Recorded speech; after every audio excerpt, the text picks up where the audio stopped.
They aren't on the street with you. They aren't waiting in the fucking stoplights. They aren't walking. They are.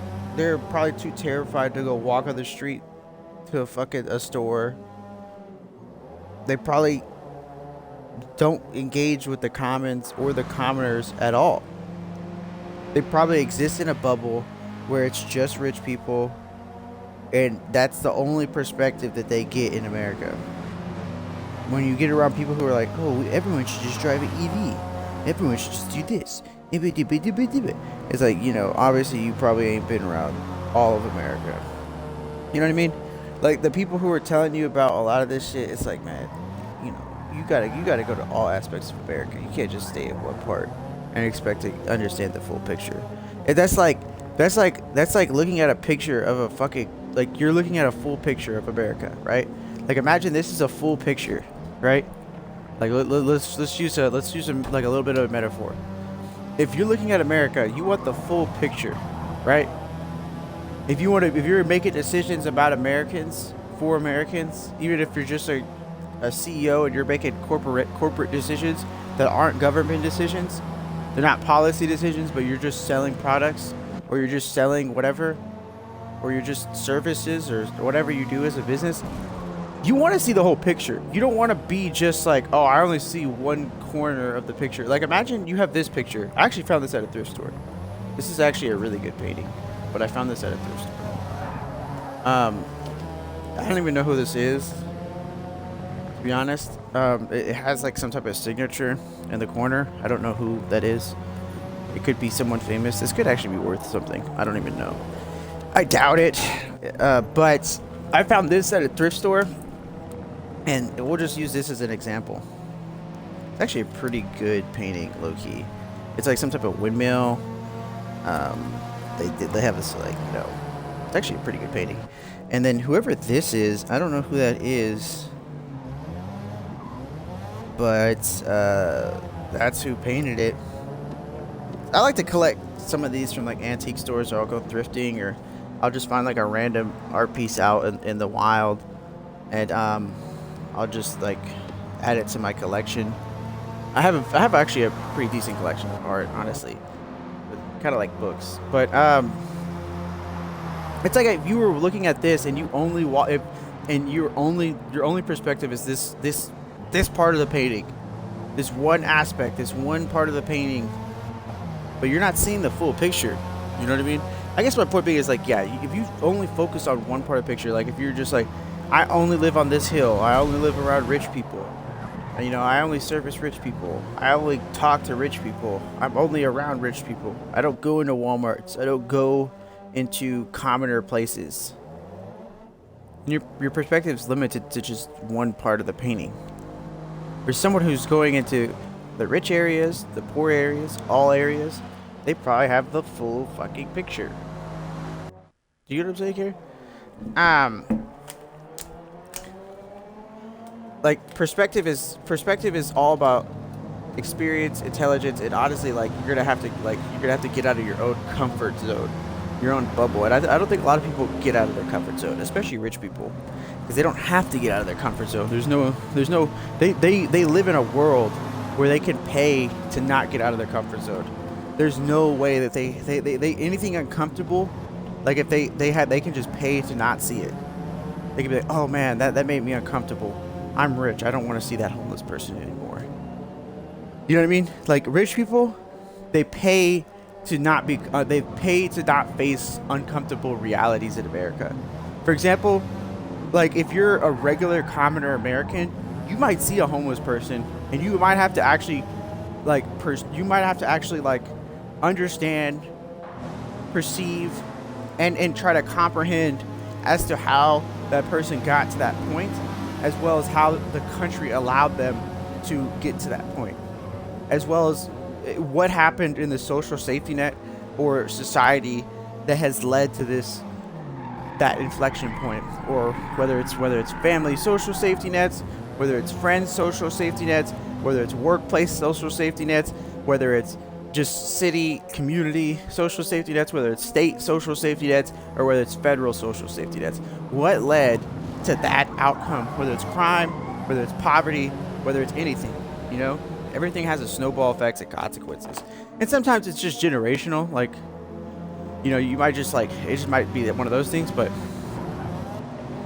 point being is, you know, if you're really concerned about the average American, then you know you think about those type of things. But if you're rich and you just live in the like some type of mansion or something, you don't have to face the economic, you don't have to face like those type of realities. You don't have to comprehend why that person was there. You don't have to think, man, like, you know, you really just don't even have to even acknowledge them. You don't have to go in the Walmarts. You don't have to go in the store. You don't have to be on the street with the people. You don't have to be in the comments. So you don't really have to deal with any of those issues that the commoners would have to deal with. The rich people's solution to dealing with the issues that commoners complain about or talk about is just build gates, build a wall, build a gate. You know, separate yourself from the problem. Never acknowledge the real issue. Never think too hard. That's what rich people honestly are like. They're like, never think too hard. Just separate yourself. Build a gate. Build a wall. Make it more unequal. Make it more socially unattainable and unaffordable. Because we just don't want to address any issues or problems. I just don't like being uncomfortable. I'm rich. The problem is like this. The real thing is, rich people don't like being uncomfortable. They don't like facing uncomfortable realities. They have a low pain threshold, right? And because they're so used to living in comforts, their pain threshold can be kind of low. And you could say I have a low pain threshold where I'm like, I need drugs. But like, you get my point, man. You get my point.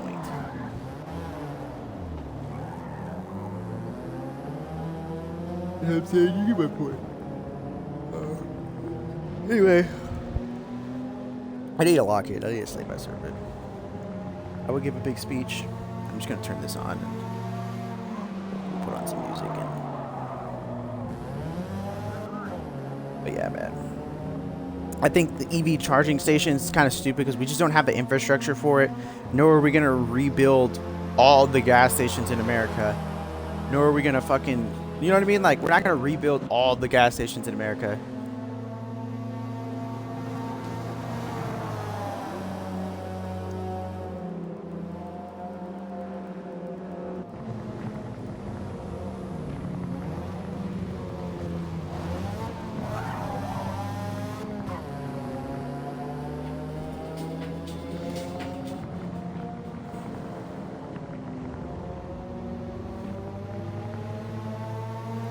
Honestly, I kind of want to like, I might go sleep my server and then I might come back to this one because this beat goes hard.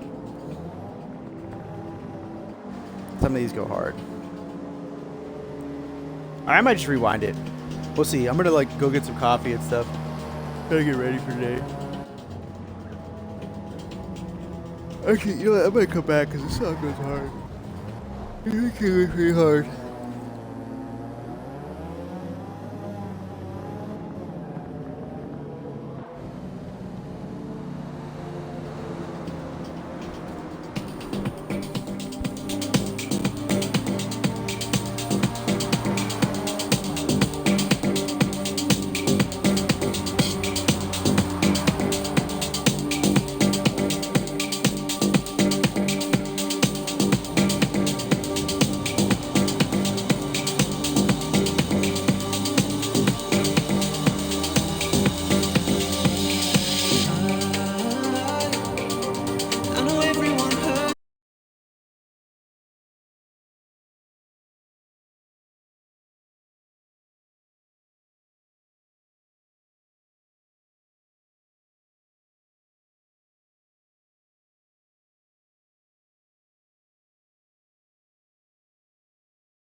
Un cœur qui danse, sans raison, dans le néant. Je perds mon nom, au bord du vide. Je fais le pont, un monde vaste. Je tourne en rond, un cœur qui danse, sans raison, dans le néant. Je perds mon nom, au bord du vide. Je fais le pont.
inside my reach out, it's just vaporous.